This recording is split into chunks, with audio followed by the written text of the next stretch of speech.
Hello, everyone. My name is Jim Turk, and I'm the director of the Center for Free Expression. I'd like to welcome you to tonight's panel. I want to begin by acknowledging that the land in which I'm welcoming you today is the traditional territory of many nations, including the Mississaugas of the Credit, the Anishinaabeg, the Chippewa, the Haudenosaunee, and the Wendat peoples, and is home now to many diverse First Nations, Inuit, and Métis peoples. I also acknowledge that Toronto is covered by Treaty 13, which was signed with the Mississaugas of the Credit, and the Williams Treaty signed with multiple Mississaugas and Chippewa bands. Tonight's panel is the seventh in the Center for Free Expression's weekly virtual forum series. And tonight's panel is titled, Can Journalism Be Saved? We actually developed the plans for this panel before the pandemic hit. It's a question that's been much discussed over the last 3 or 4 or 5 years, but it's taken on an even new importance since the pandemic. I want to especially thank the Ryerson Journalism Research Center and its director, Joyce Smith, for co-sponsoring tonight's panel. I'd like to, before introducing the panel, describe the format for the discussion. Shortly, I'm going to introduce each of the panelists, whom you will see as they are being introduced. After about 45 to 50 minutes or more or less of the discussion, the moderator will bring the audience into it so that you'll have an opportunity to ask questions. Now, you can ask your questions at any time. If you look at the bottom of your screen, move your cursor to the bottom of your screen, you'll see a question and answer button. And as I say, at any time during the panel discussion, you can write a question there that will go to the center's coordinator, Ange Holmes, who, when the moderator turns to questions, will then put the questions forward to the panel. So please, as you hear discussion that raises a question in your mind anytime from the moment we begin, write down your question under the Q&A button. Right next to the Q&A button, you'll see a chat button. Do not use that. It's been disabled for this evening. So it's just a Q&A button that you can use anytime during the panel. This whole panel discussion and the question and answer period is being recorded, and a video recording of it will be posted on the Center for Free Expression's website probably midday tomorrow. So anybody who's missed it or wants to catch part of it again will have the option. You can find it on the podcast page of that website, and the website is CFE for Center for Free Expression, cfe.ryerson.ca. It's also on the website's events page. I also want to express appreciation to Ange Holmes, who's the center's coordinator, who does most of the work that makes these panel discussions possible, and to Brian Bowes and Luke Nader, from Ryerson's University Media Services, whose technical expertise has and continues to be invaluable for the success of the panels.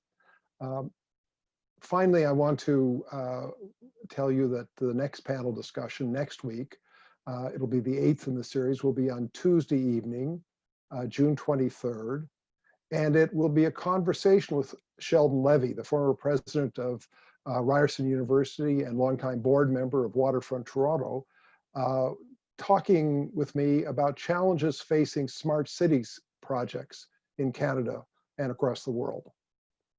Now, let me introduce our panel for tonight. Our first panelist, and I'm going to be introducing them in alphabetical order, is Colette Brin. Colette is a professor of information and communications and director of le Centre d'études sur les médias at Laval University. Her research and teaching focus on recent and ongoing changes in journalistic practice through policy and organizational initiatives, as well as journalist professional discourse. She coordinates the Canadian study for the digital news report of the Reuters Institute for the Study of Journalism.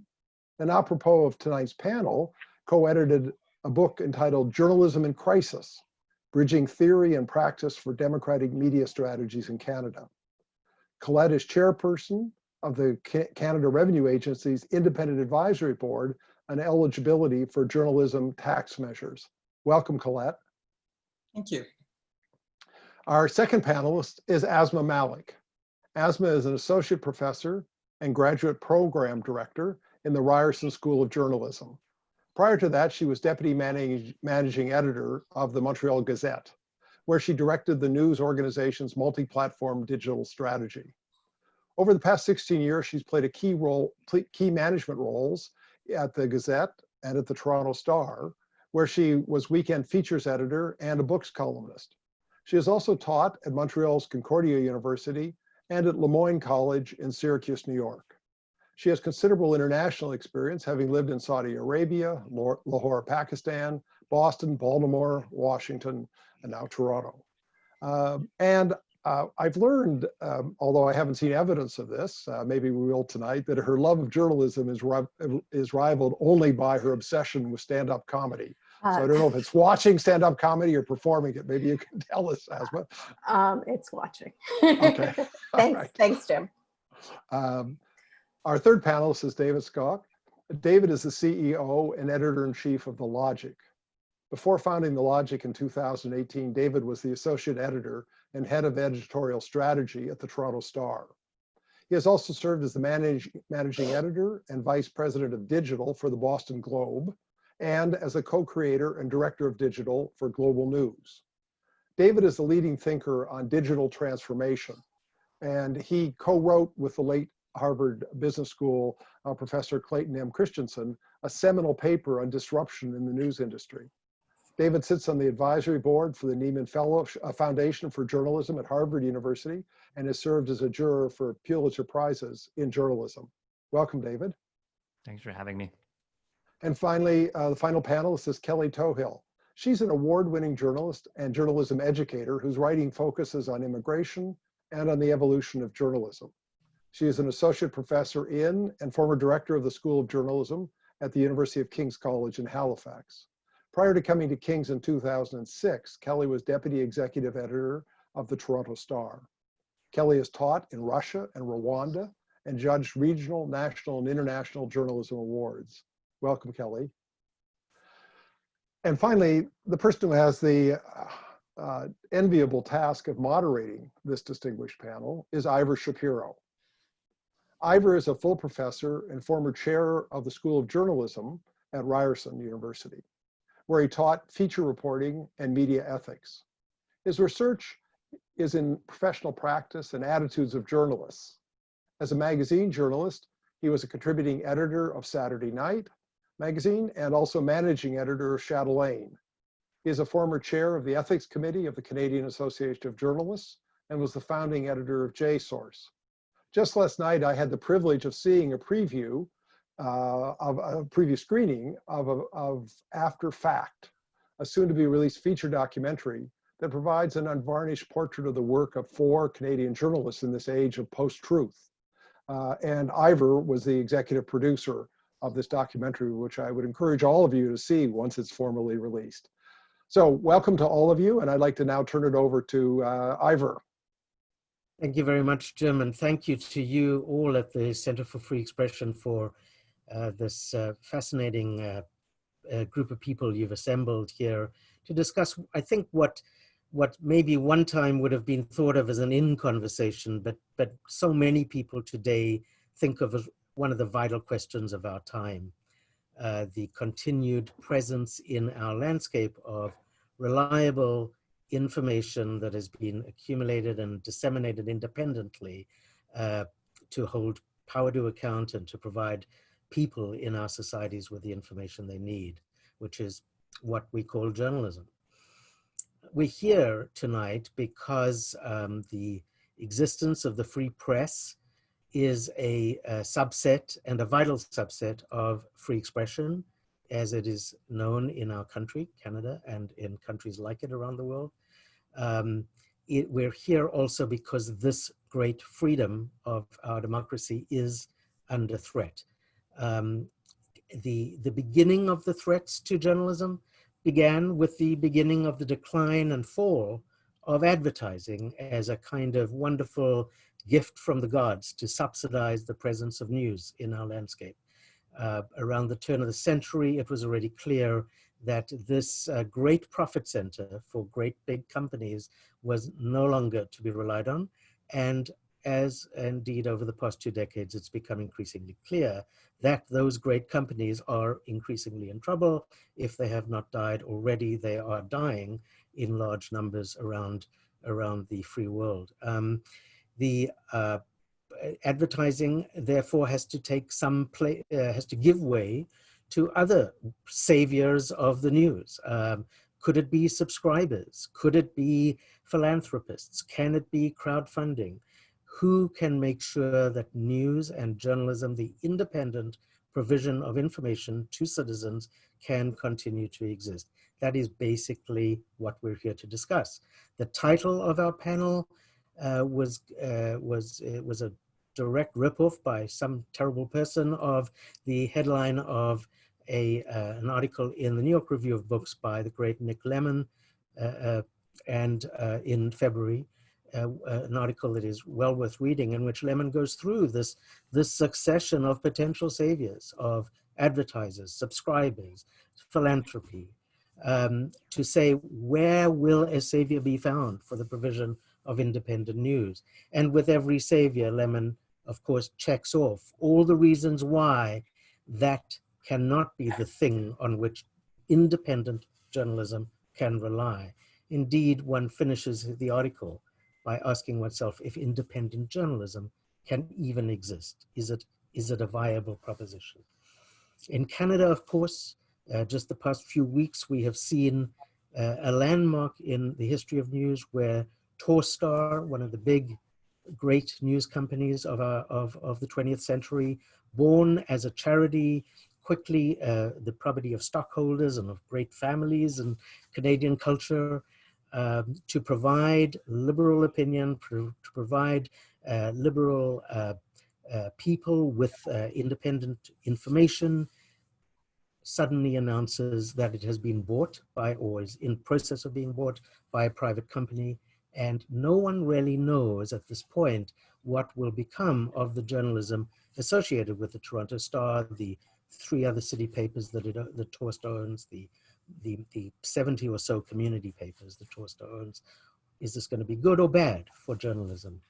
So we're going to start tonight with a round of collections of statements by our 4 panelists. We've talked about it in advance, and together they're going to sort of go through these potential saviors of journalism before we launch into a free discussion.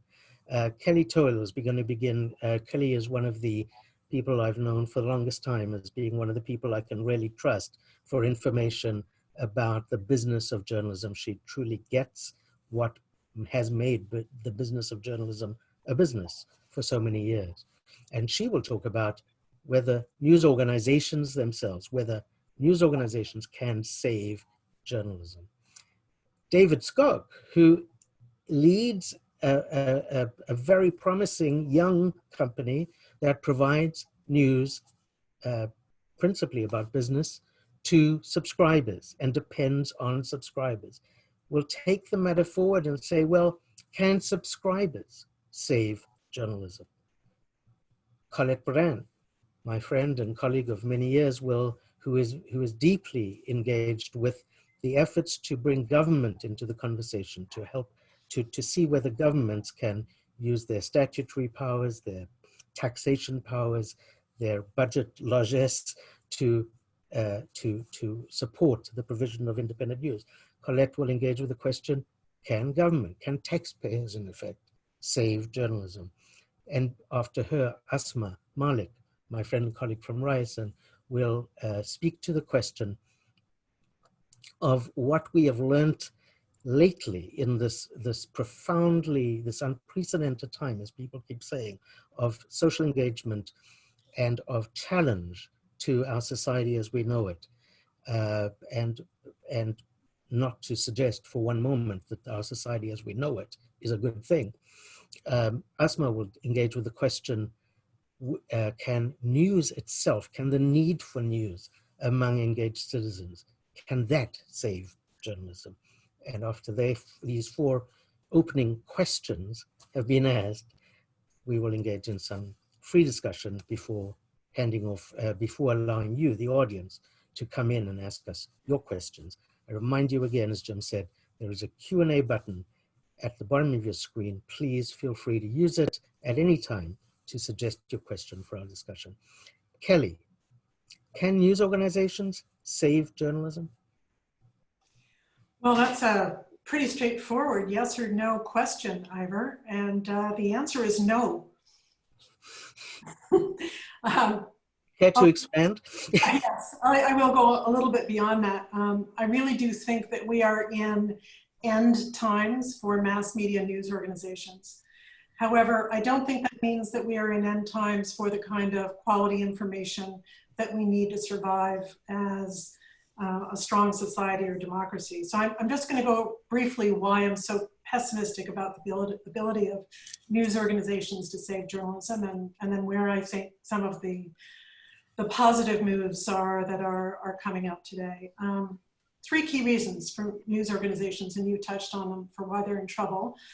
The business model we have right now for general interest mass market news was not designed to sell information. It was primarily designed to sell the attention of readers to advertisers. Google, Facebook, and others do that better, and there is no way that news agencies are going to catch up with that. The second thing is, because mass media was designed to really aggregate the largest audience possible to deliver brains and wallets to advertisers, it is sunk by the disaggregation that is allowed by the internet. So you can get much deeper coverage of what interests you specifically as a member of the audience or as a reader from specialty media. So the Toronto Star will never deliver as much in-depth politics as the Hill Times or as much quality tech news as the Logic. So both advertising and content, which are the two things that they sell, can be delivered better by other organizations now, either platforms like Google or niche sites like the Logic. And the third issue there are legacy costs. So the traditional news organizations really depended on a model that was capital intensive with very high operating costs, and new organizations aren't set up that way, don't have to be set up that way, so they have an advantage. So to summarize the bad news here about news, influence is no longer reflected in revenues or in income. So readership goes up and revenues go down. That is really the worst thing that you could hear. That equation is now irrefutable for many organizations, and it means that that disease affecting traditional news organization business models is probably fatal. So you can do outstanding journalism that moves public policy like Torstar and still fail. So I'm sure we'll talk more about the sale of Torstar, but it is worthwhile to remember that last year, not only their print revenues dropped, their print advertising revenues dropped, but also their digital advertising revenues dropped. They have staked their entire future on subscriptions, and those revenues are virtually static. I believe only 28,000 people paid for a digital edition of one of the Torstar properties, daily properties last year, and that is a teeny, teeny, teeny, teeny number. At the same time, I think it's important to remember that we've never really had a business model that supports in-depth reporting for hard news or public interest journalism for a general audience. So, you know, in newspapers, in general circulation newspapers, news was supported by other sections. In broadcast, news was mandated by regulation, supported by entertainment programming. And I also think at least it's a little reassuring to me to remember that the current model we are mourning of the news, the mass market news product, is really only about 150 years old. Democracy and civic engagement did exist prior to that, and I do believe will exist again. So moving forward, there are new models that are rising.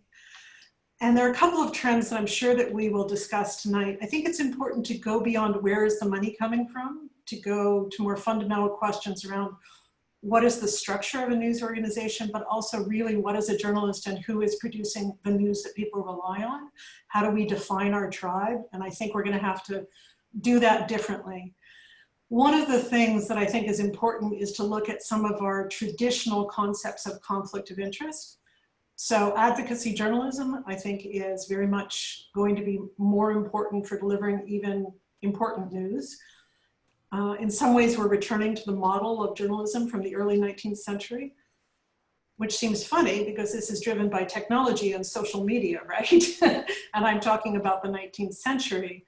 But we are trying to get more and more information from advocates, and recognizing that people who report persuasively may also be able to dig for facts, give people information that they need, is important. So I think some of the things that happened this week, like Axios Media in the US, allowing their reporters to join protests, the resignation of the CBC host around some of the confining rules for traditional journalists, I think is an important discussion to have in terms of the future of journalism. And on the other side, you've got reporting, real reporting being done by people and organizations with conflicts of interest. So you've got some horrible examples of this, you know, One America News, but I think people are increasingly relying on institutions and businesses and even politicians to get information that they need to make good decisions. Now, we've dismissed all of that as inherently not journalism because of the potential conflicts of interest. I think we're going to have to rethink that a little bit. The other thing I hope we should think about more is collaboration. So if revenues are minuscule compared to past models, then we need to lower costs. And if we're shifting from, I think shifting from a competitive model to a collaborative model is one way to do that, particularly if journalism organizations are serving different subject niches and demographics. There's a huge potential here for in-depth reporting. Now, this is one area where traditional news organizations, I think, are doing really well, and they are pioneering some of the most important collaborative projects. I mean, think of the Panama Papers, the Water Project, and I think that's an important thing that they're doing. I want to end my couple of minutes with one note and one example.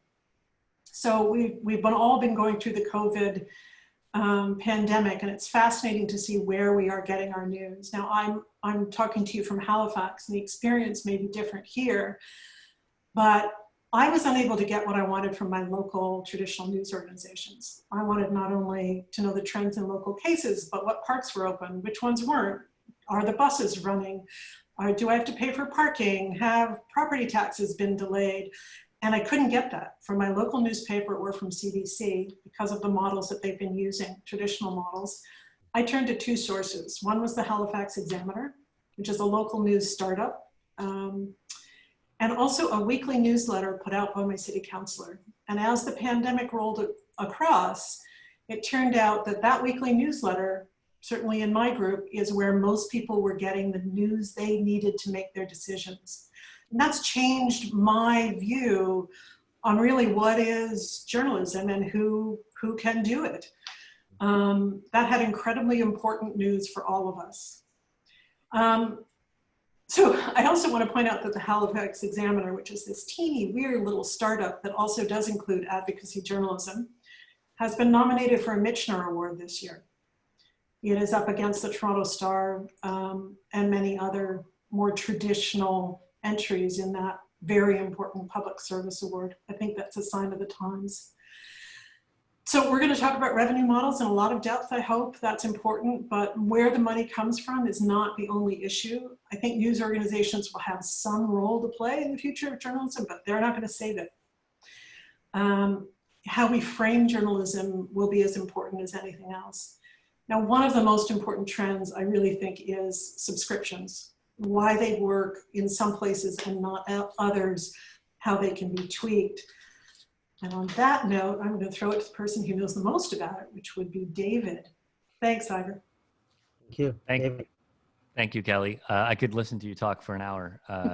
You don't need me here. That was really fascinating and really illuminating, because you kind of touched on some of the things that I wanted to say, which is really, just it comes down to framing of a conversation, right? When we in the industry, and those of us around this virtual room are very much in the industry, when we think about this topic, we tend to look at it from a business perspective, from a corporate perspective of the industry of newspapers.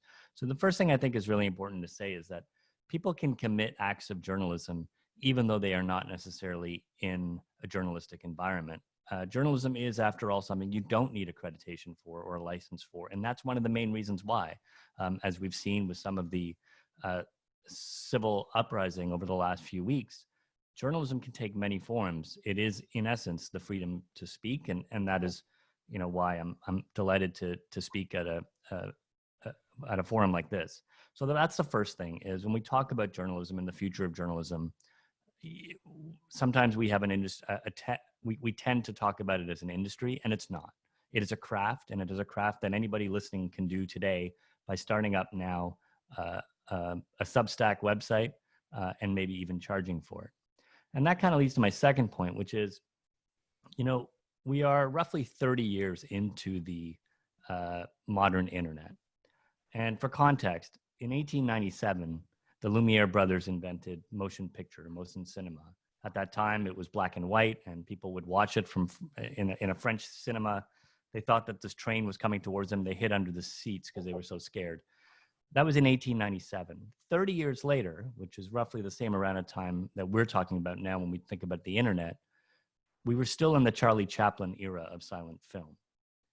And so when we think about what's happening, it is alarming. It is concerning, deeply concerning when we think about the erosion of journalism. But I also think it's important to take a longer time horizon on what we're going through. We are only 30 years into a massive technological disruption that is changing many parts of our lives, not just journalism itself. And the third part is just related to the question that I was tasked with, which is, can subscriptions save journalism? I think when you factor in that journalism can take many different forms from many different actors, when you factor in that we are only 30 years into the modern internet, and in that time, we have gone through a portal era. You'll remember the CompuServe, AOL dial-up days of the internet. Then we went through the search era, which was what time is the Super Bowl on, all advertising driven. Then we went through the social era with BuzzFeed and others. And now we are into the subscription era of journalism. I would love to say that subscriptions are the panacea that will save journalism and the journalism industry. I don't believe it is. I think the thing that will save the journalism industry is a culture of innovation, adaptation, and adjustment that has to be part of it. We have to remember that for a very long time, the industry of journalism was wheeling up boatloads of money and backing up the truck into the front hallways of their business. Advertisers were taking calls with their feet up on their desk, waiting for people to advertise. If that sounds familiar, it's because there's some other platforms now that have that kind of an environment. And in that point, to Kelly's point, the old saying is, if you aren't paying for it, you're the product. And for a long time, newspapers sold their product for 25 cents, and ultimately you were paying for it through the advertising. So I don't think subscriptions is a panacea, but what I am optimistic about is I do think subscriptions create a more pure, direct relationship with a reader in a way that we haven't seen in a generation or two. That the people who subscribe to our publication, The Logic, they are subscribing and will make decisions on the quality of our work, and we are beholden to them for better or worse. But we have to make decisions on the quality of the work, which is different to making decisions on scale or quantity of work. And I take great pride in that. We obviously need to maximize the top of the funnel in the marketing lexicon, but ultimately to retain our users and our customers, we have to produce quality journalism. That's what they want, and that's what they've always wanted. So I'm optimistic that this model that is in place right now is a great model for the kind of journalism that we're doing. And I'm also optimistic, given some of the research that Colette has done, that we are seeing an increase in awareness from people that they're willing to pay for it. But we also have a legacy business and industry that we need to support and jobs that we need to support. And I don't envy the public servants that have to wrestle with that. One of the people who is at the center of wrestling with that is Colette. And with that, I will turn it over to her.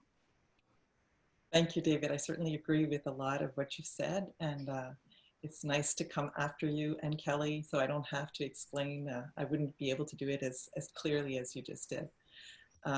So we already had a failed business model before the pandemic, and we've known it for a while now. What the failure of that model tells us, as well as its own failure, and this is amplified by the current crisis, is that journalism is not only and I would say not primarily a commodity. It's a public good. It's a social need. It's something we need in a democracy. It's something we need in our everyday lives, something maybe we've taken for granted. And I think that in that sense, if you accept that argument, there is a role for government. And I believe in English Canada, there's a little less warmth to that idea. And I would argue that that's possibly because of the influence of our neighbor to the south.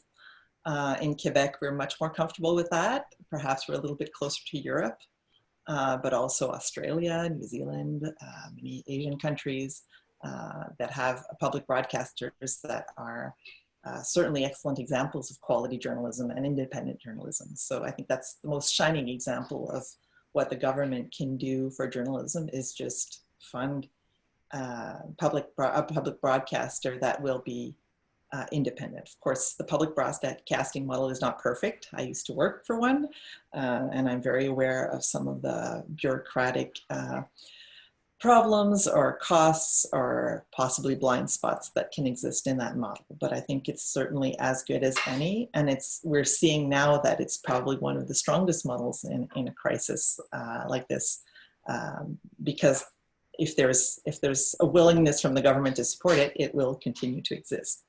And it's the kind of journalism that will not be provided by startups, that will not be provided by niche media. And it's the kind of journalism that Kelly seems to believe may not exist in the future, but I think that we still need. There's still data that shows that people want fact-based journalism. People do want journalism that doesn't just support them in their own beliefs or in their own orientations. They do want the kind of general interest news that brings us kind of all together. And I'm not saying the CBC does that all the time, but and public broadcasting shouldn't be the only model either. So some people are imposed on a role for government on principle, and I recognize that. But in my view, the biggest challenge is not whether to do it or not, or how, but rather how to do it efficiently and fairly. And yes, that's what I'm wrestling with right now. We're still in the early stages of the advisory board.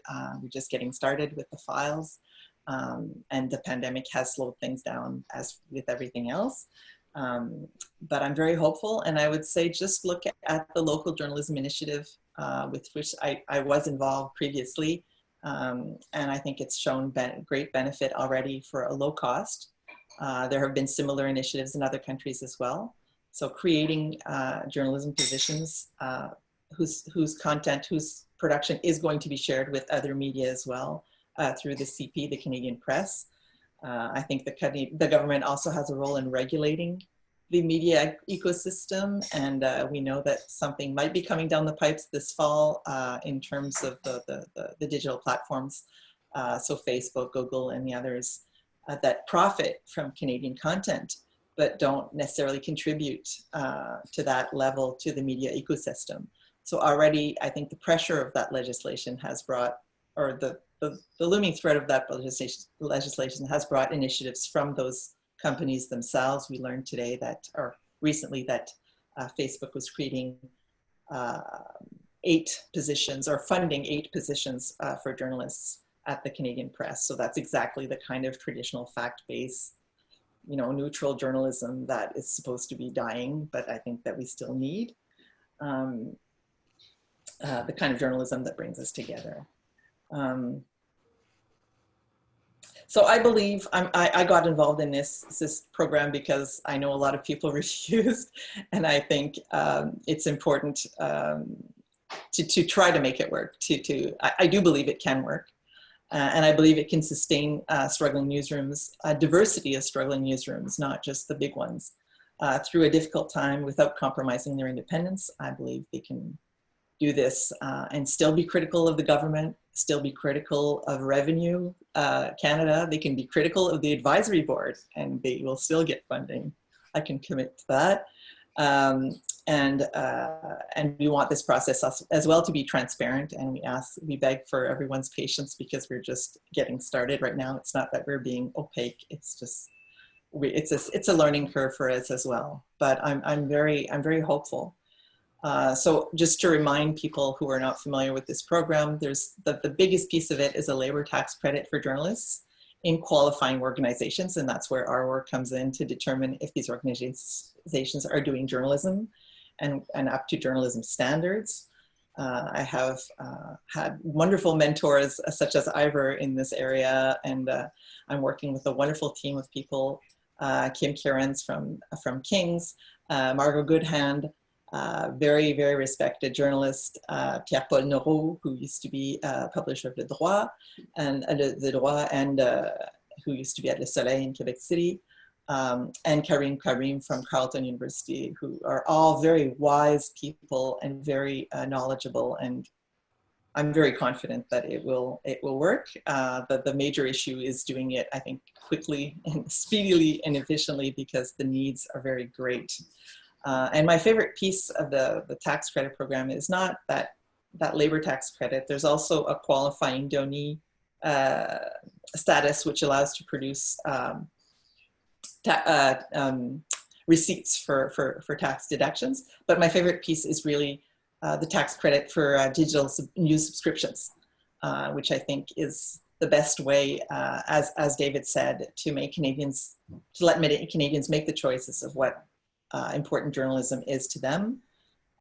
And of course, they can make those choices not only by paying for news, but also in getting engaged with news and building a more active relationship with journalists, which we're already seeing, I think. And Asmaa will speak to us about that engagement relationship. Asmaa. Thanks so much, Colette. And thank you to Kelly and David as well. I think one of the big points that you've all made, and I think it's important to recognize, is that journalism doesn't equal news organizations.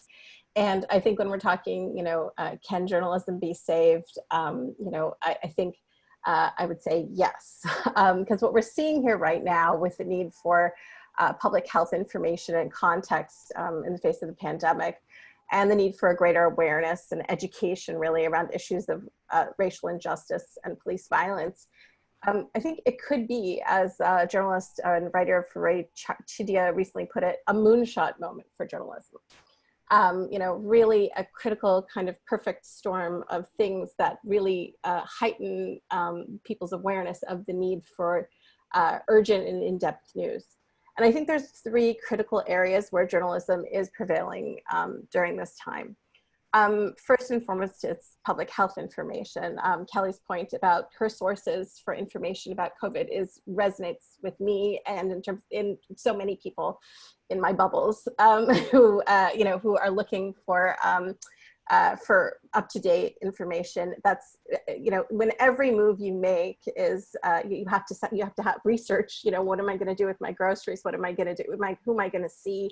Do I need to wear a mask when I go for a walk? All of these things, when your every action requires information, your need for information is very great. And I mean, that's the more micro level, but reporting from Helen Branswell at STAT, for example, early warning signs about the impact of COVID-19 were not seen by larger news organizations in the same way. And as a result, her interest in her reporting and really what she's looking at, where are we going, these big unanswered questions, is quite high.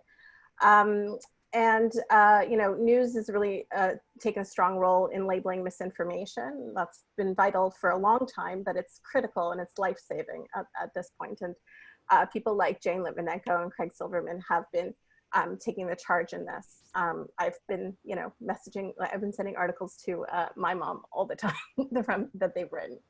Models like The Conversation, which has seen record traffic growth, specifically one of their articles, which was called "What's the Difference Between Pandemic, Epidemic, and Outbreak," was translated into multiple languages and really, was their highest traffic, got the highest traffic for them in the last few months. And it's expanded, and what it is it offers depth and expertise at a time when that's hard to find, and that access to research, and research on COVID is changing rapidly, and we're learning more, or we're learning less too at the same time, but having access to that in a pipeline to contextualize those stories is incredibly important. There's also the side of empathy and reporting. I mean, the obituaries that we're seeing stories on. This is also a part of the complex, nature of public health reporting. It has immediate impacts on people, and telling these stories is critical. The New York Times front page with the obituaries of people from across the U.S. was really moving and emotional. So that it's not just straight information, it's those stories as well. The second thing that I think is really, proving the importance of journalism is because everyone's working from home, your news anchors are broadcasting from their backyards. Your podcasters are, prefacing each of their podcasts by saying how they're in a closet, like in the basement, like trying to muffle the sound. There's this real sense that the curtain's been pulled from, the news production process. And I think that if you're looking at content, if you're looking at stories, there's a real sense that this is going to continue. We're not just seeing this in this moment now, this aesthetic, this approach. To Kelly's point about, smaller newsrooms and the saying mainstream media is not really where we're going, that it's different models. It's going to be leaner models, but what's been proven, I think, during this time is the real estate, the equipment, the spaces. That's not what makes good journalism, and that's not the journalism that people necessarily immediately need. The last big shift, and I think people are concerned whether this is going to be a lasting shift that can really drive, journalism is, increasing awareness of equity and inclusion in newsrooms. A lot of news organizations have been making the same boilerplate statements that Nike makes, or other people have been making, but the journalists in those organizations are doing a lot to hold those corporations and those news organizations into account and holding them accountable. The LA Times recently released its diversity numbers after they got pressure from the newsroom. There's been high profile resignations, from major news organizations. Today, I read Chatelain's executive editor, Denise Balkasun's account of the challenges of leading change when it comes to diversity from inside the globe. In my own research, I'm interested in newsrooms disclosing diversity numbers and actually reporting on their demographic makeup. And Canadian newsrooms have been very reluctant to disclose this, but now as we're losing people in newsrooms and the economic impacts of continuing economic impacts, it's not new, it just feels heightened at this point.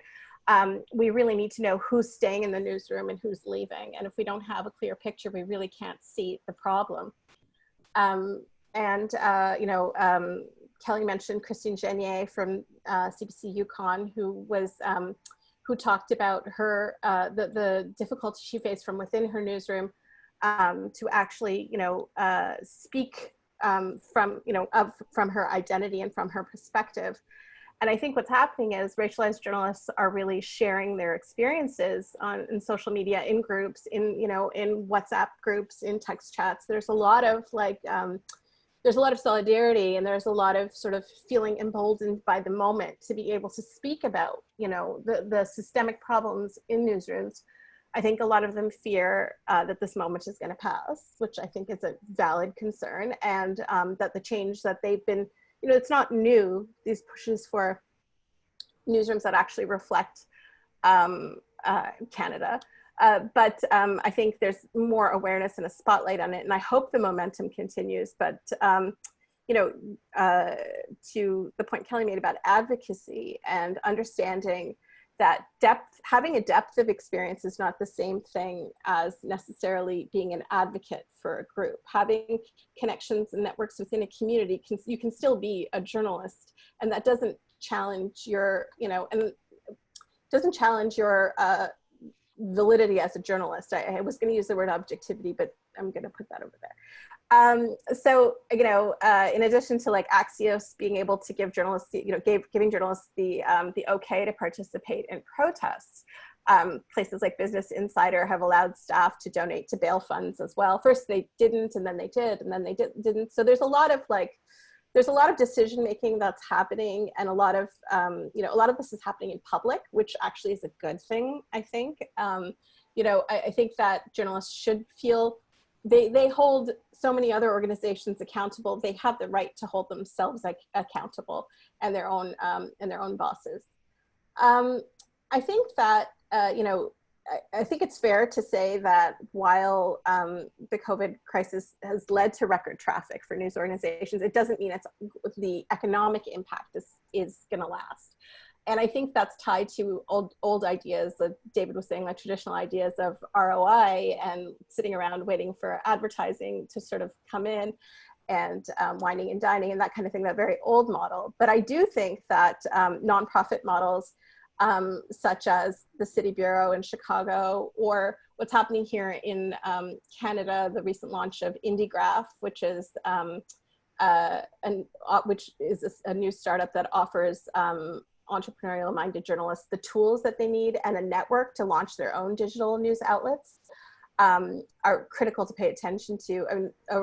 Recently, very recently actually, the Institute for Nonprofit News said in the US that actually there's a growing number of nonprofit newsrooms in the US. Now granted, the study was done earlier, not exactly during this time, but we are seeing in the last year, there were more nonprofit news organizations that opened up, and specifically with a larger focus on local news in the US. So people are recognizing the need for local news and information, but not necessarily on the scale that we've seen it before, or that something for everyone model. I think the challenge is going to be for news organizations, whether they're big or small, to sustain this momentum. And after we get out of this period, I mean, I guess that's wishful thinking. I don't know that we're going to get out of this period. I don't know that things are ever going to really be the same. But I think, news organizations have to sustain that momentum, and audiences have to continue to support inclusive and innovative approaches for information that they can't live without. So I think things are hopeful. I think the scale is different, and I think the world is different for news, even now going forward, than we might have even thought earlier in the year. Yeah. So Asmaa, you're using the word sustain, and that word I think has been used by several of us, and it's sort of lurking in the background. Basically, what sustains this? And fundamentally, we can say what we like, but a valuable effort costs money. Somebody has to pay for this money, pay for this effort. So we have these nonprofit models, we have these alternative approaches. And the question that sort of underlies the conversation and the agony is who pays, and what does that payer get in return for what they pay? To me, it brings to the surface the key question of what is this journalism that we are worried about here? What exactly, you said, Asmaa, for example, that you can be an advocate, but it doesn't undermine your validity as a journalist. Kelly said somewhat the opposite, Kelly, where you're saying, the whole idea that conflict of interest is a problem for journalism is going to have to be discussed, right? And you're saying basically that the idea that people who are providing news because of their beliefs are threatening or challenging what we have traditionally thought of to be news itself. And then Colette is saying, well, on the other hand, fact-based, independent sources of journalism are important in addition to all this advocacy stuff. I think we're seeing a variety of sort of nuances on the point of view of what is it that we are worried about here at root. What are we trying to save exactly?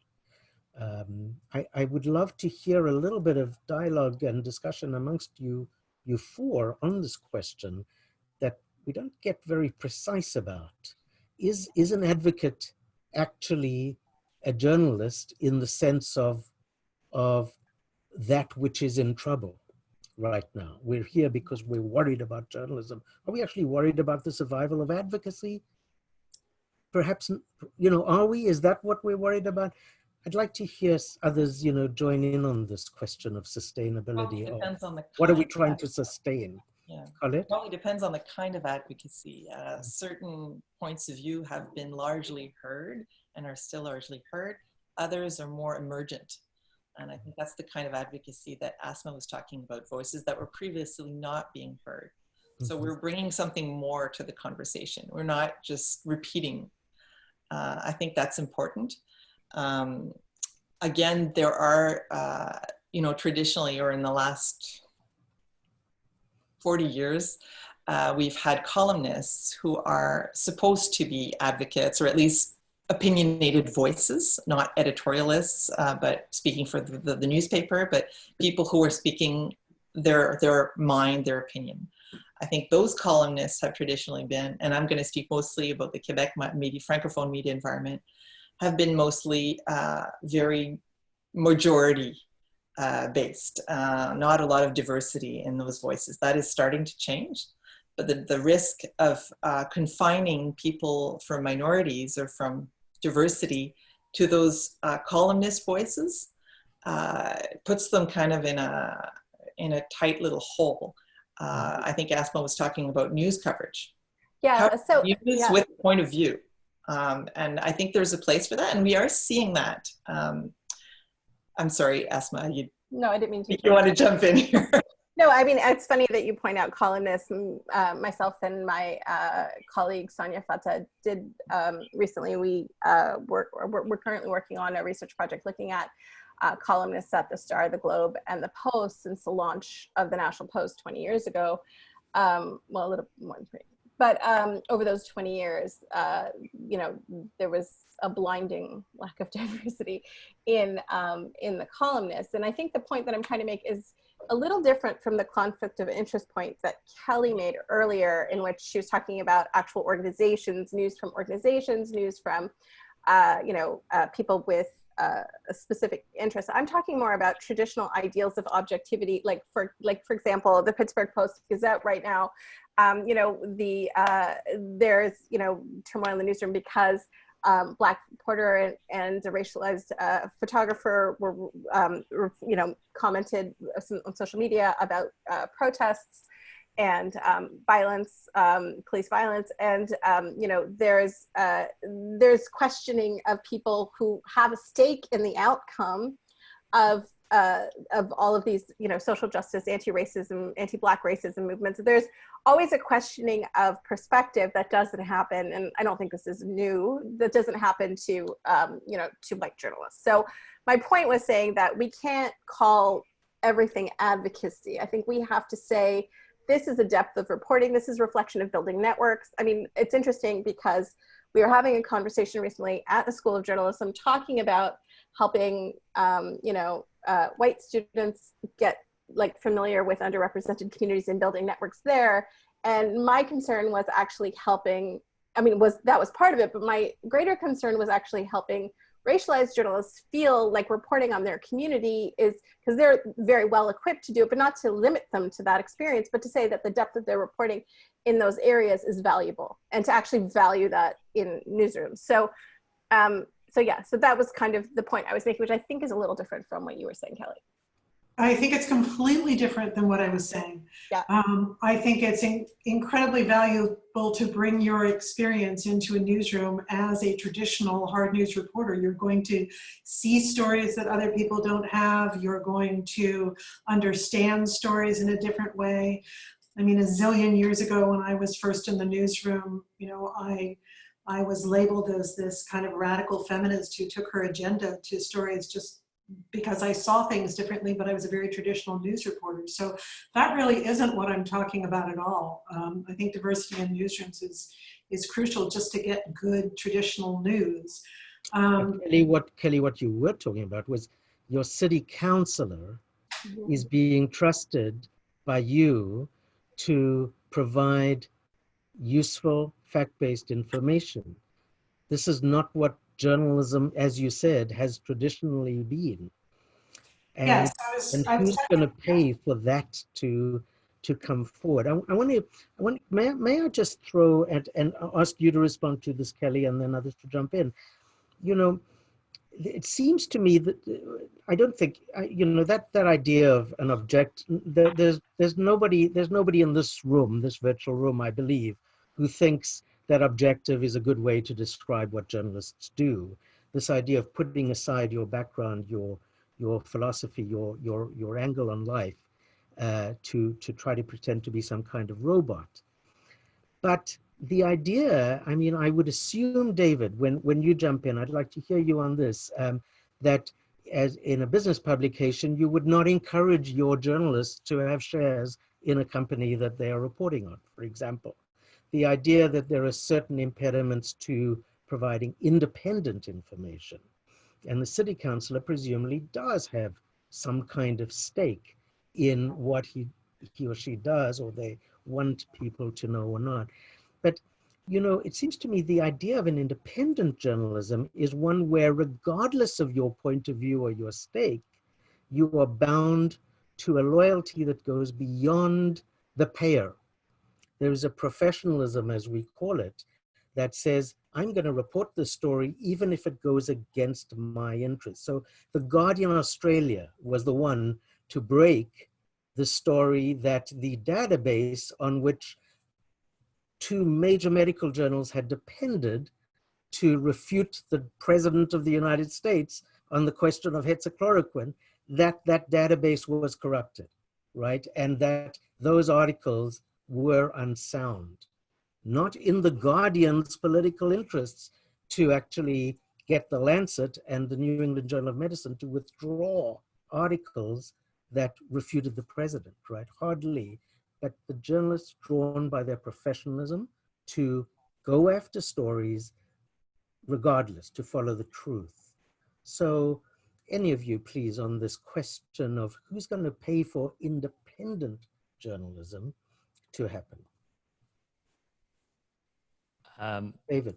Well, I mean, how's there's a the lot. subscriber model doing for you? Are you going to be alive 6 months from now, pandemic or not, in the logic? Yes. Yeah. No, I can tell you. I will tell you about the publication in a minute, but this is more of a. I think this is more of a question where there's a lot in there. But the part that I want to address is first on the framing of what we do as journalists. And I think ultimately what we do, how I define it in my head, is it's not an exact science, what we do. You have to go out and report and talk to as many people as you can possibly talk to, or as many people who are willing to go on the record or on background with you, and ultimately triangulate the truth. And my job as an editor is to make sure that the reporters, when they come to me with a first draft of a story, have done that. They have a version of the truth that is as close as you can get to, like a lawyer would get to or try to get to, or a crown prosecutor, based on how many people they can talk to. That, I think, is what we do. In terms of objectivity, look, at the end of the day, I worked as the managing editor at the Boston Globe, and I can tell you that at that level, the church and state independence stuff, there's always someone who's sitting on both sides of the fence. It's usually the editor-in-chief who's managing.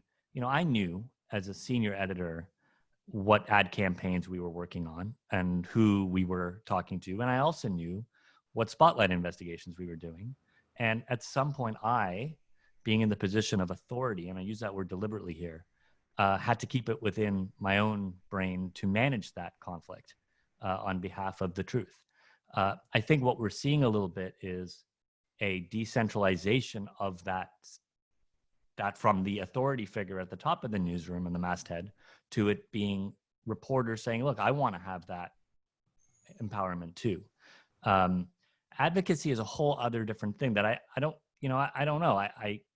The Logic publication, our tag internally and externally is to constructively disrupt the status quo. What do I mean by that? Well, in the case of race, if you look at, and we haven't done a good job on this, but I want to point it out. If you look at the leading bank CEOs, pension fund CEOs, telco CEOs, energy company CEOs. Asmaa's heard me say this before. There's only one.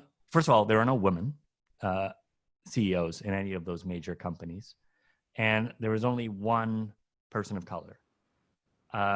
So it's our job as journalists to reflect the world we live in and mirror back this power dynamic and power structure. So if we get an interview with Michael Sabia, a successful middle-aged white man, of course we're going to take that story or that interview because he's a big get. But are we then, by doing that, perpetuating the power structure and power dynamics that exist in the country based on what we already know? So it's a question for me of, do we mirror back society to itself, or do we try to move downfield a little bit based on the idea in our sense of constructively disrupting the status quo while maintaining that element of truth and fairness in everything we do by making sure that we're talking to everybody? I think that's how I reconcile it. I think, by the way, my answer is we move the ball downfield, but we do it fairly. And I don't know if that's right or wrong. I'm still learning and listening, and I feel like that's the best answer I can have at this point, and it's not much of one, but it is what I have. In terms of the business model, I can talk about that now. We can wait and continue this conversation. Yeah, I'm curious what I would say. Maybe, because I know we want to get to some audience questions, and we've been having such a fascinating conversation that the time has gone by incredibly quickly.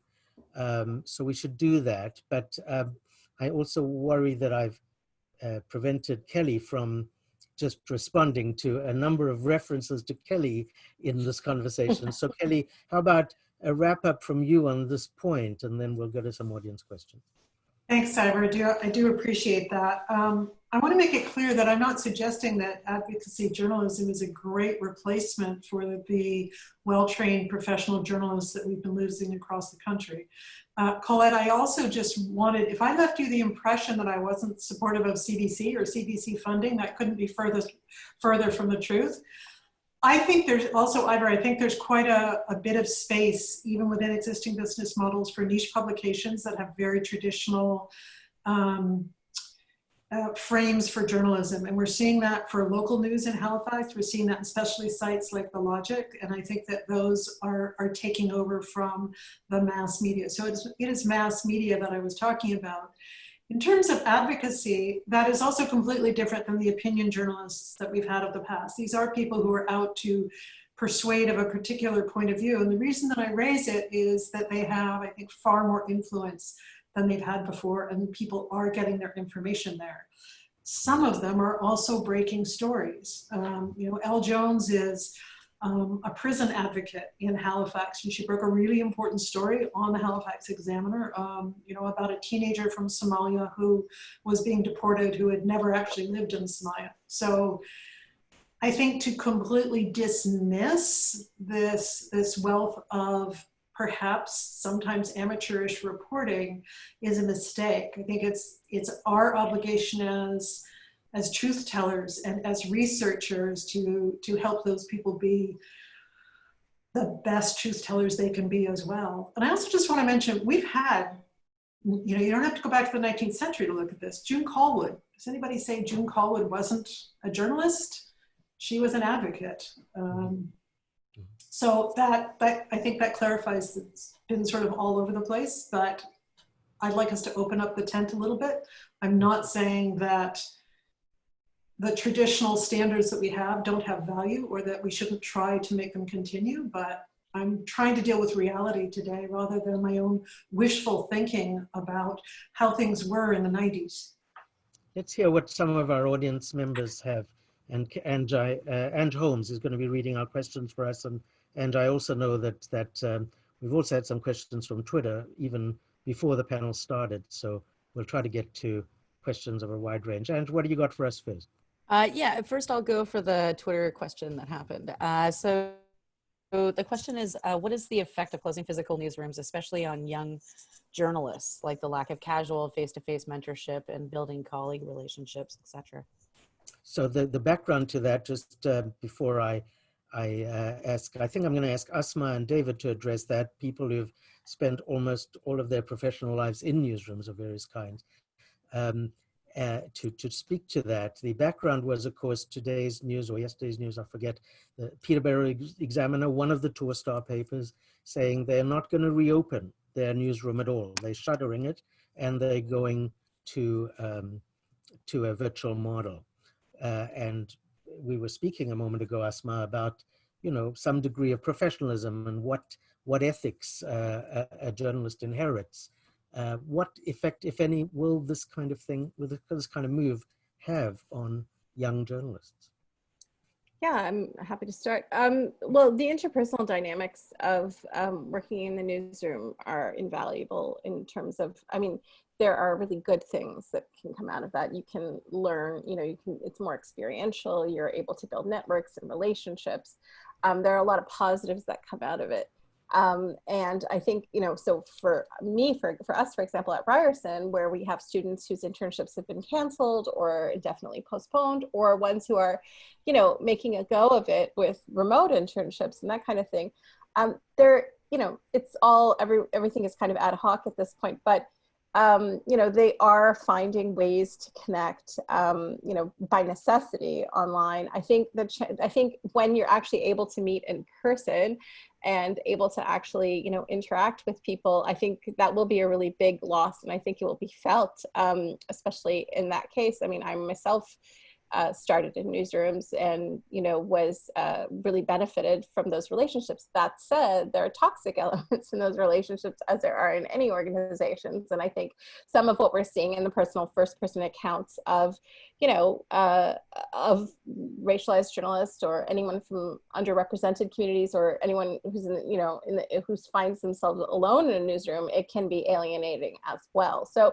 I think that there's a valuable, professional experience that would be missing from not being together. But I think, to Kelly's point earlier about where you put your money if you don't have a lot of money and you're a smaller organization and you don't have that kind of bandwidth, how do you think differently about those relationships? I think that there are a lot of models of remote working models or co-working spaces or other kind of places where you could have those relationships, but definitely something will be lost, but we're only remembering, I think, maybe the good parts. David, yeah. Thanks, Asmaa. David, you've spent your life in huge newsrooms, some of them. You're now running a small newsroom.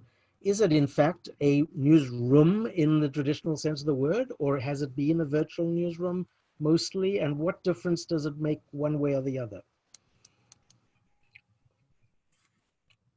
You're muted, David. I'm sorry, I was that person. No problem.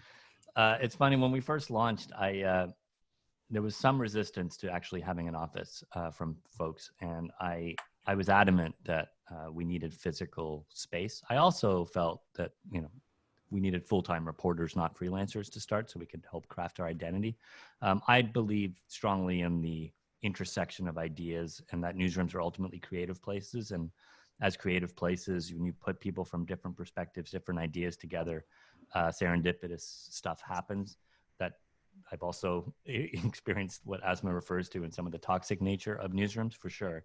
I think, though, how has it felt? It just as a human being, it's been a really intense time. There's a lot of burnout, and this is an emotionally draining experience. And it's not just journalists; it's everybody. But journalists in particular, are constantly at the front of reporting these stories and feeling them with depth. And so we've tried to be more present. I do one-on-ones as often as I can with the team. I try to communicate more than I have before. I'm not a great communicator to begin with, so as an introvert, so it's a process for me. But I think that's been the main thing is forcing people to take vacation time. It's been a long slog, and it's emotionally draining, especially for those who have children. It's even more complicated. The other thing I would say is, I think, I've been one of those people who've been adamant that in reporting, a younger generation tends to email a lot in their news gathering. And I've always said, well, pick up the phone, go to a bar, go for a soda, or whatever you want to do, and build sources the old fashioned way. And that is gone right now. And it's not just us. I mean, talking to a foreign correspondent at the New York Times who is in Tripoli and stuck there. You're reporting out stories without actually getting to go to the front lines of who you're reporting on. And I think long-term, as Satya Nadella, the head of Microsoft, said, we're just burning up our social capital. And I get the excitement that some people have towards living in a remote life. I don't want to be one of those people. Let's go to another question, and probably we're going to do a sort of, I think, a lightning round kind of approach to these questions. Maybe one of the panelists can take a shot at a question rather than more than one, and spread the wealth a little bit so that we can get through. I know we have a few, it looks to me like we have a few questions to try to get through before we finish. Ange? Yeah, so the next one is for Kelly, and it's from Patrick. And Patrick asks, how do you reconcile your view that large traditional media organizations are doomed with the fact that currently some of the largest, most traditional organizations seem to be quite successful and not being niche? On the contrary, they're broad in scope and branch out of news, indie games, food recipes, documentaries, etc., are still being supported by both advertising and subscriptions.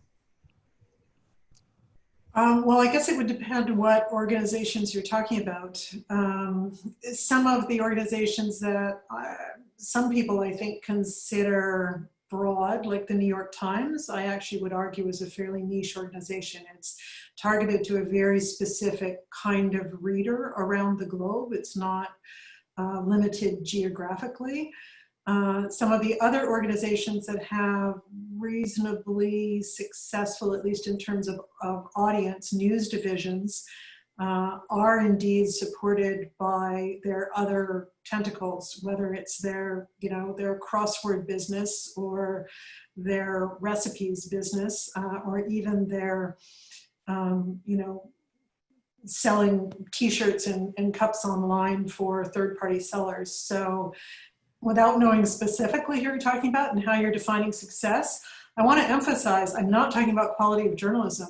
There are some organizations that are doing phenomenally fantastic, valuable, essential journalism that are continuing to lose money and will not be able to continue to do that.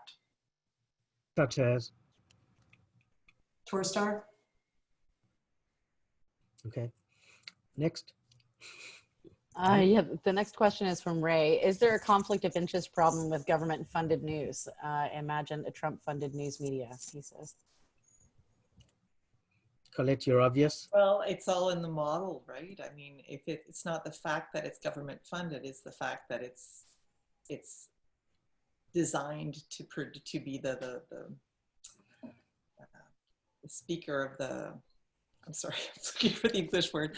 It's supposed to be the actual media organ of the president. I mean, we don't have that with the CBC, no matter what some people think, and we certainly don't have that in most public broadcasters. So it's really a question of designing an editorial structure that's independent. And if it's not, well, of course, that is a huge threat. And also not just government sponsored, but also government censorship. And we see that as well. Just to move back to the issue of being a journalist during the pandemic and young people in remote journalism, I just wanted to really insist on the fact that if anyone is going to save journalism, it's going to be the younger generations of journalists. And I'm not being, facetious because I teach them, but and they are the innovators and they are the people leading the change, and they are bearing so much of the risk and of the cost of this personally and financially. Just to become a journalism student in 2020 just seems so strange to most of us. And I just want to applaud that. I mean, they're very idealistic. They always were, journalism students, but I think they are realistic also about, they've been told since they were babies now that journalism is dying. So if they want to do it, I think they know what they're they know to a certain extent what they're getting into. So I think we owe it to them to sustain it until they get their bearings at least.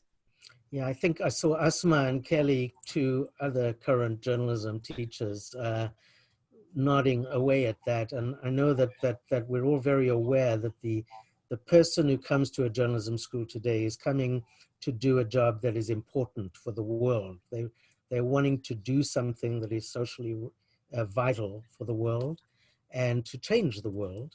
And they have no idea and they're going to be able to do that as a job. Exactly, and it's not a middle-class, white-collar profession with 6 figures guaranteed at the end of the day. It's the very opposite of it. I am often in awe of the courage of my students. Yeah.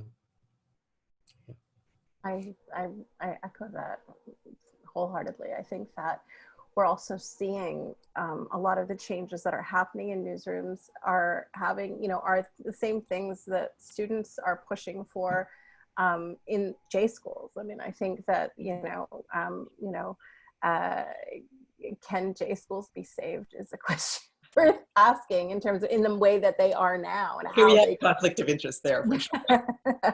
but certainly J schools being held to account, as we're seeing in social media right now, by Black journalists, by Black young journalists, amongst many others. We are seeing a blossoming of fiery independence among young people that bodes well for the future of journalism. Next question, Ange. Yeah, the next question is from Jamie, and it's for David. It says, David, you talked about how anyone can do journalism, but doesn't good investigative journalism cost a lot of money for journalists to follow a story for weeks or months, which may never pan out, as well for the often substantial legal costs to defend the journalist and the news organization against legal challenges by those exposed by good investigative journalism? Yes. There's not, yes is the short answer. If the next question is, well, then how are you doing it? And the answer there is we don't, to some of the other panelists' point, we don't have the overhead costs that others have. Of every dollar in subscription that we get, at least 65 or 70 cents on that dollar goes directly into our newsroom. Whereas if you were to look at the financial statements of other publications that were public, that is probably around 10 or 15 cents on every dollar goes to the newsroom. So we're able to do it that way. And yeah, but it is expensive work, but it's really important and really fun. Kelly mentioned more than once how that kind of journalism has been sustained traditionally, not by the revenue that attaches to it, but to revenue that attaches elsewhere, to other operations that's kind of subsidize it. We have not, and it should be mentioned sometime before we close in this panel, that of course there is a great deal of another savior coming forward in some countries, particularly of philanthropy, being one of the options for providing underpinning to investigative journalism.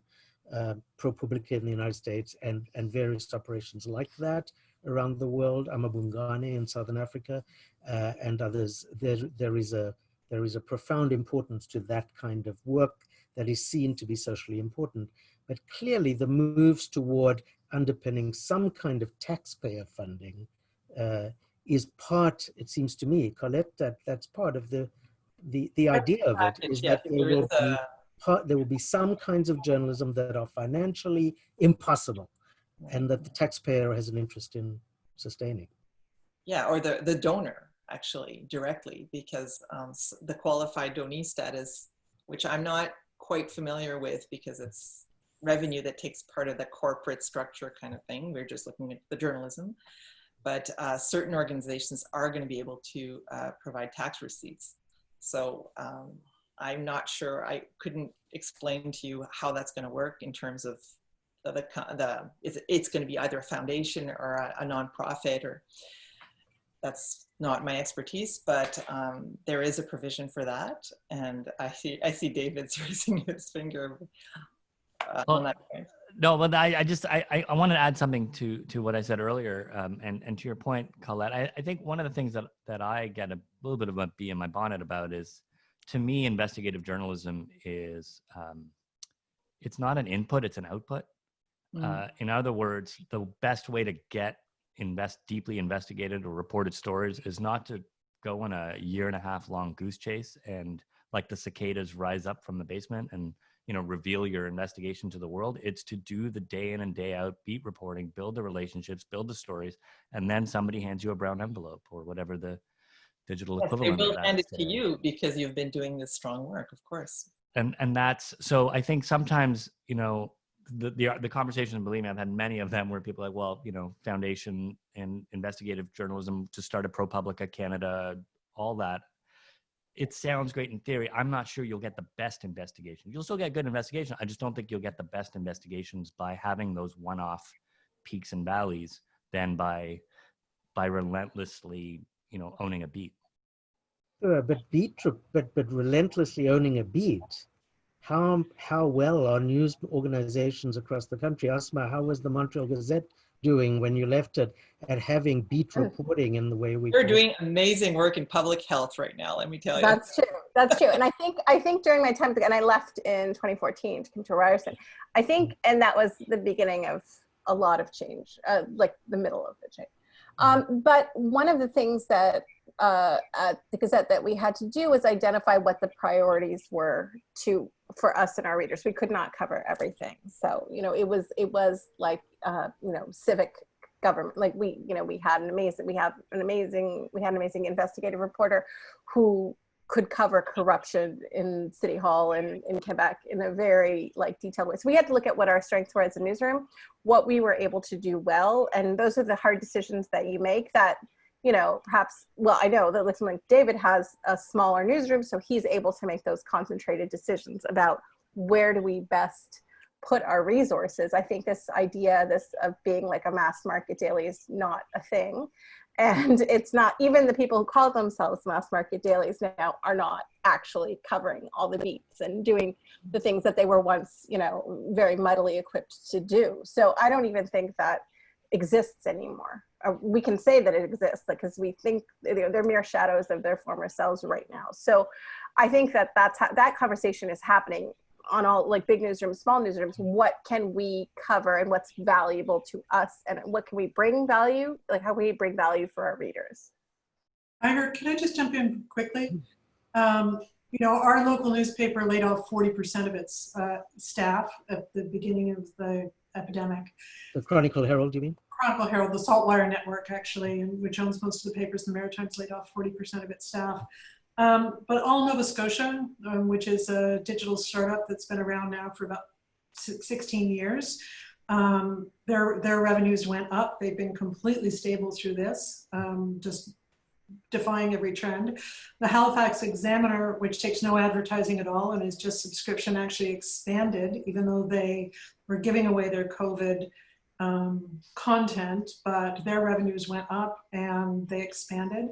And also to the point of, does investigative journalism cost money?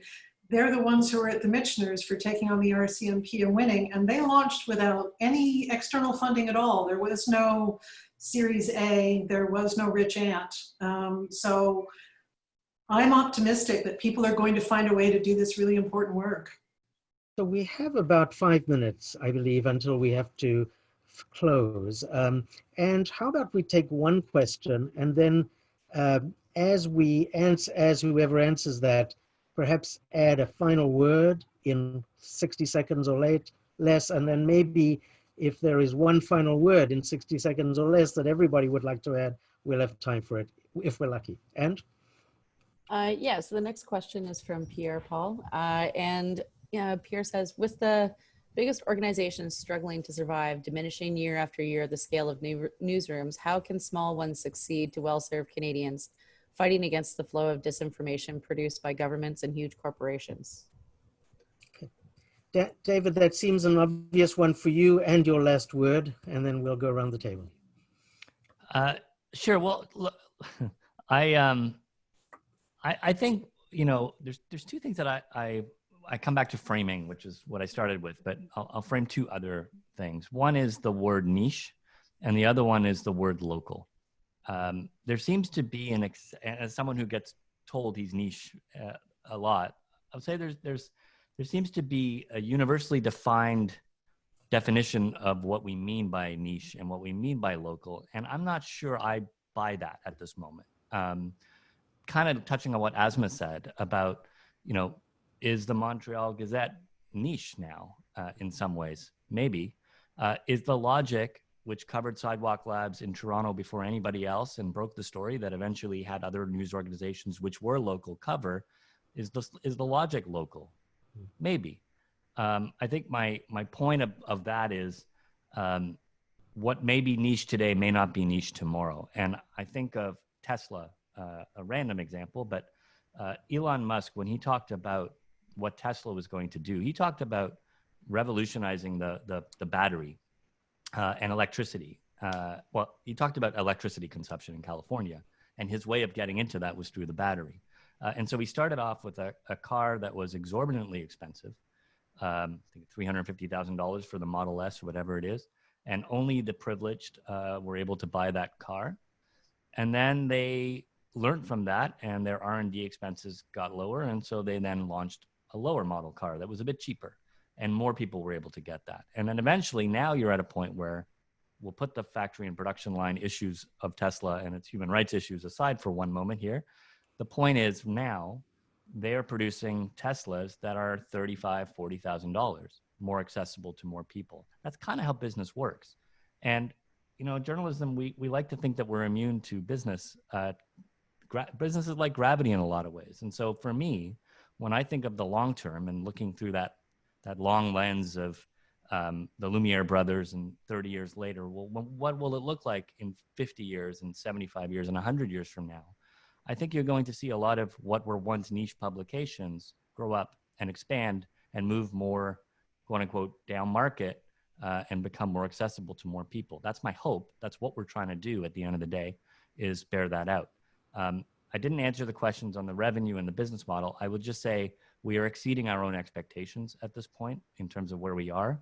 Like everyone else, we took a hit on the advertising side because we do have some advertising revenue as part of our business, but our subscriptions are growing. We've had 6 consecutive months of growth on the subscriptions, and we will be hiring again this year. So we are a growing newsroom in a time of adversity. I take great pride in the team for all their work on that. And I really have nothing. I feel very lucky to be where I'm at this moment. Colette, your last word. Well, I'll try to be hopeful because I don't think there's going to be any single savior for journalism. I think there is going to be a diversity of models, of solutions, and of saviors, if you want to call them that. I talked about my hope in young journalists. I would also like to express my hope in the audience, the public. We just released yesterday the digital news report. There's some always depressing numbers in there. People are just explain for a moment. We is the Reuters. The Centre d'études sur les médias with the Reuters Institute for the Study of Journalism in Oxford. So we do the Canadian study, and it's a survey of just ordinary people and how they view and how they consume news online. And we've been doing this for a couple of years now, and we see that, of course, it's always the glass half full or half empty, but the trust is relatively high compared to other countries. People are concerned about fake news, about disinformation, but they tend to see journalism as the solution rather than the problem, which is excellent news for journalism. They are they have high expectations of journalism, and they are always, as David noted on Twitter, they are more and more willing to pay for journalism online.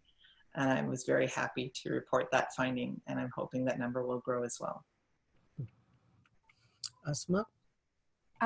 Yeah, I mean, echoing a lot of what everyone said, but I think the thing that I think about is pulling the curtain, you know, away from sort of this idea of big journalism.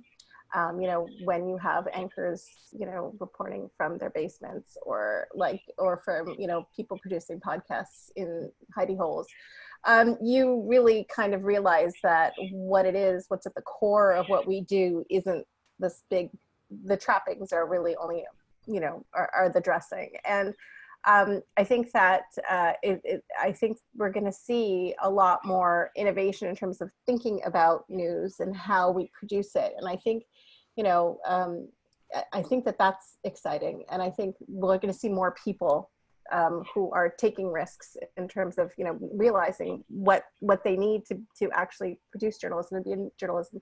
A news outlet is not, you know, that big you know, they don't need everything else that comes with being a news organization.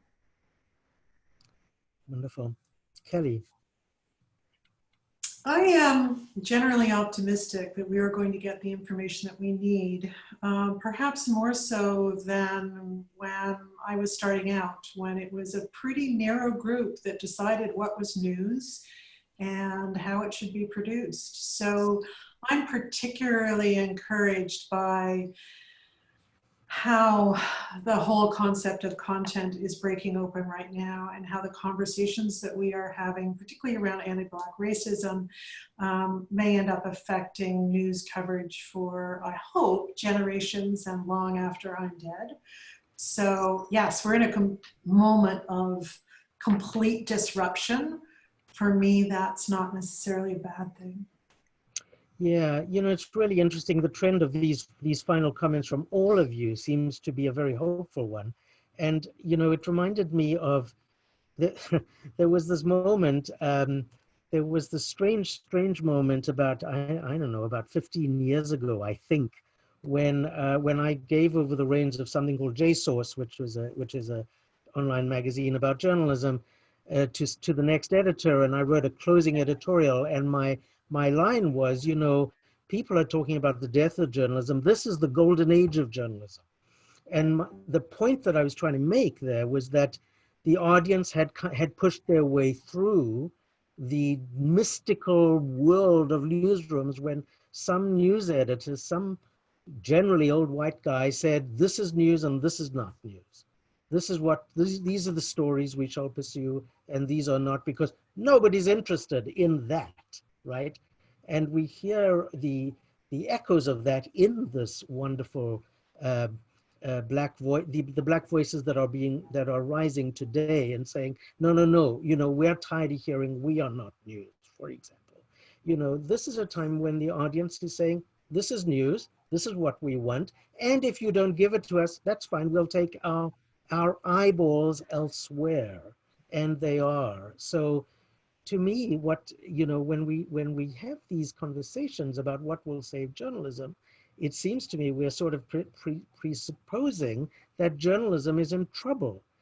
It could be, as you say, Kelly, news organizations are in very desperate trouble, but journalism is emerging already. It's not ridiculous anymore. It's actually quite straightforward to say journalism is changing. The future is with us, and it is profoundly hopeful, the picture of people getting the information they, variety of models of sustainability that will work together to keep that going, above all in the determination of journalists to provide the news. I think at that point, you know, I actually, Jim, if I may say, I have this horrible feeling that the clock on my screen has gone wrong, seriously, because it keeps on telling me that, oh, I now understand what it is telling me. We are in fact 3 minutes past the hour, and I gave that little speech because I thought we were 3 minutes before time. Jim, over to you. Thank you. I'm glad you misread your clock, because it was a very valuable comment that you ended with. I want to thank our 4 panelists and our moderator. I mean, the audience has had an opportunity to interact with and hear some really distinguished journalists in this country talking about a range of truly important public matters. And this conversation could have gone on for many hours, I suspect. I mean, all of you could list all the issues we didn't get to, or we didn't have a chance to explore in the depth that we'd like to. But I thought each of you made significant contributions, and I want to thank all of you for having taken the time to do this. And I want to thank the audience for joining us tonight. And I also want to remind everyone that our next Center for Free Expression discussion in this series will be next Tuesday night at 8 p.m. Eastern Time. And it will be about smart cities. And starting with the experience in Toronto with Sidewalk Labs and what was going to be an innovative extravaganza that raised all sorts of questions of wonderful possibilities, but also quite concerning trends that could develop with regard to privacy and surveillance. And one of the people most centrally involved in that from the beginning is the former president of Ryerson University, Sheldon Levy. So he's going to be my guest, and we're going to have a conversation about smart cities and where do we go from here. So thank you all very much, and we'll look forward to seeing you again. Thank you. Thank you. Bye-bye, everyone. Bye. Bye.